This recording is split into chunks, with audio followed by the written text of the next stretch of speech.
Welcome. Today I'm going to be talking about the top common myths when we talk about 4C hair. As I do what? Style my hair. I have 4C low porosity hair, and I want you to comment what you think the common myths are below and let me know what a not a purple, with a blue heart if you got any of them correct. All right. Number one, 4C hair is unmanageable. Does my hair look like it's really that unmanageable? No. The problem is you are not using products on your hair that is working for your hair. And a lot of times in my research of what I've learned, it's not just about the 4C hair. It's about also whether your hair it has high porosity, low porosity, or is in between. My hair dries out so quickly, so anytime I utilize any type of product, I always make sure it's super hydrated. I also make sure I take my time and put my hair in sections. The more you play in your hair, the more you get to understand it. Now that can be something I do a little too much. But anyway, that is one of the myths. Another is 4C hair supposedly does not grow. Baby, when I say my hair grows just for me looking at it, I don't have to really do much for my hair to grow. I've always had long, thick hair. I really don't focus on growing my hair. I'm more focused now on the health of my hair because I realize length is not really that important to me. I love volume, I love body. Length comes and goes, and it's okay. You don't have to have long hair to have beautiful hair. But my hair, it grows a lot, and then there's this thing called shrinkage. So, it's really hard for, other people to recognize, like, oh, you have a lot of hair, unless your hair is fully stressed out. I promise you, it can look like I have no hair. And then when I stretch it out, it's like, oh, wow, you have so much hair. So, no, it is not impossible to grow 4C hair. 4C hair is supposedly also not versatile, which, baby, that is a lie. Between a braid out, a twist out, a blowout, a silk press, whatever you want to do to style your 4C hair, maybe 9 times out of 10 you can do it. It's all about technique. Technique is important and what products you're using. And again, I have learned the hard way because I did not understand anything about my natural hair. I just thought, okay, these are the products I saw other YouTubers use it, so that just means I need to use it. Their hair looks kind of like mine, so that means I'm going to just do what they're doing. You really have to take the time to utilize the products, apply it in a way that benefits your hair. It's like the LOC method. I don't use oils really in my hair because it sits on top of it. If I am using an oil, it's going to be on my scalp because that is the most important spot for me. Another myth is 4C hair is dry and brittle. Not true.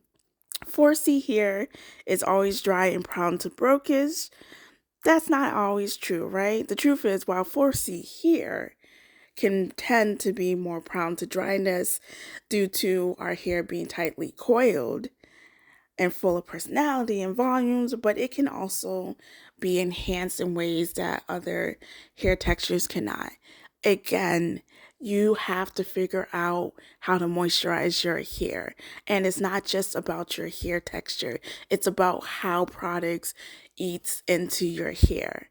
I know for me, I use a lot of heat when it comes, well, I should say steam because not really heat, but I make sure when I'm taking a shower, I have the water on really high. So when I'm doing my deep conditioner and I put the products in, it's already melting and penetrating into my hair.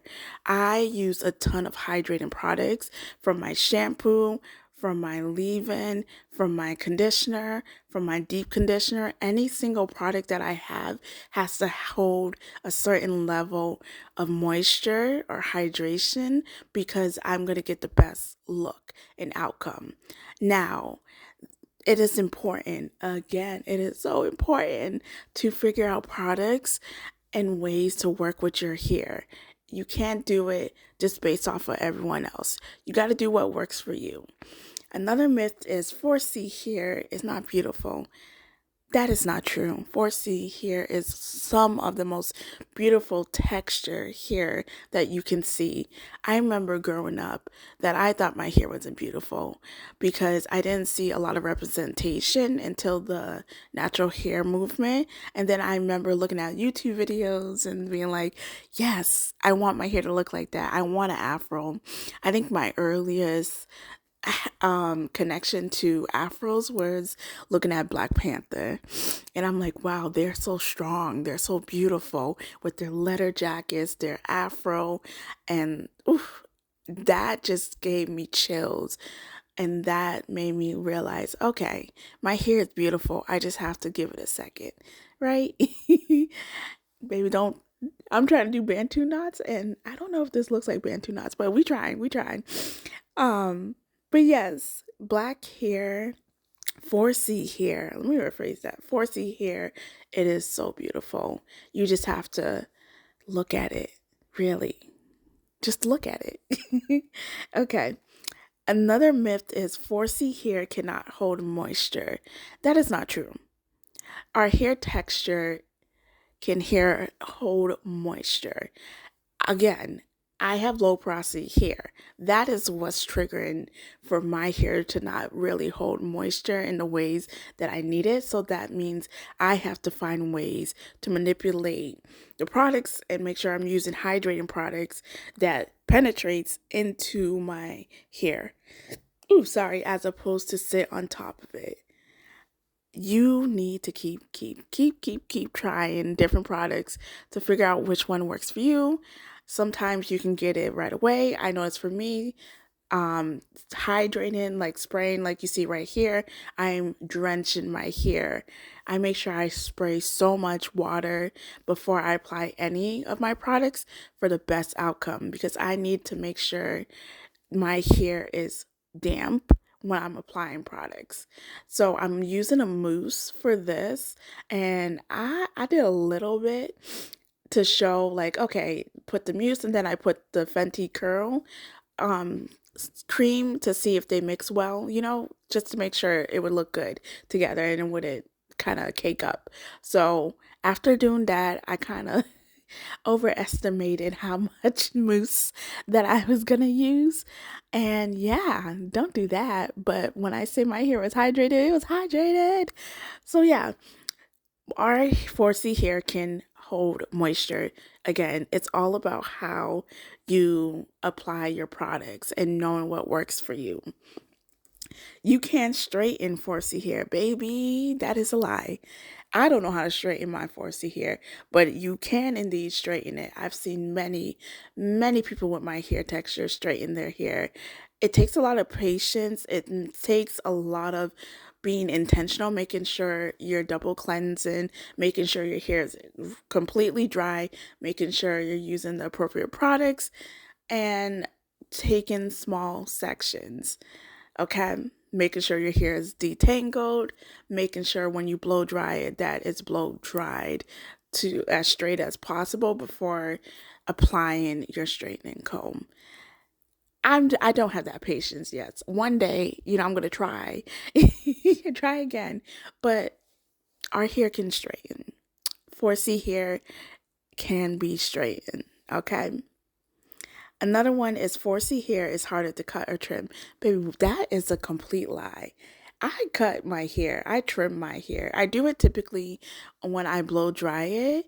I have a problem where I just cut a bunch of my hair regardless, because I don't know. I just sometimes like cutting it.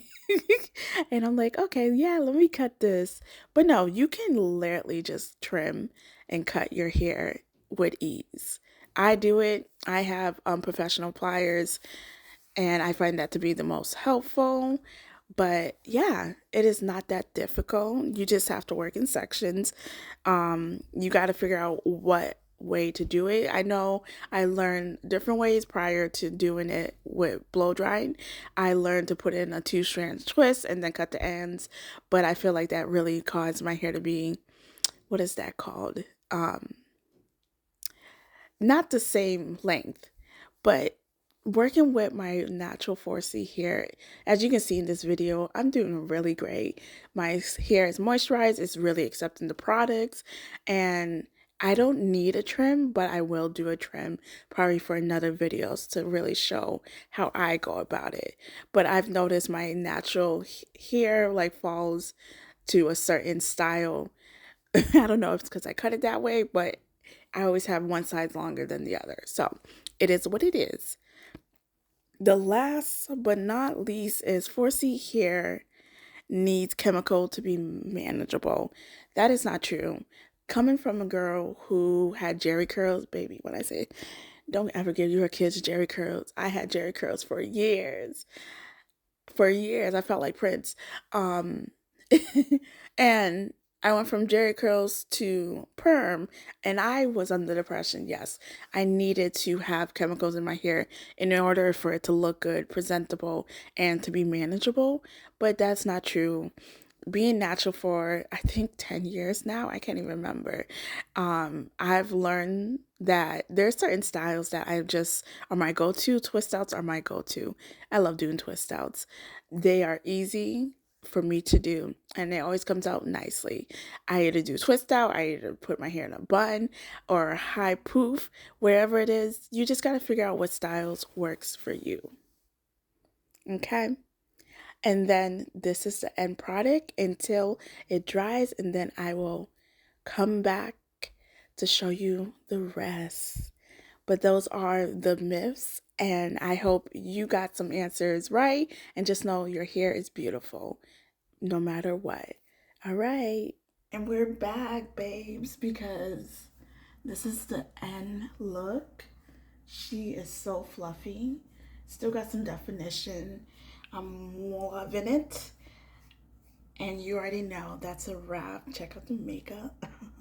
But if you didn't know already, beauty begins with who? What? You. Because we are all what? Beautiful. And you just gotta live in your truth. Until next time, next video posted on Saturday at noon Eastern time. Bye.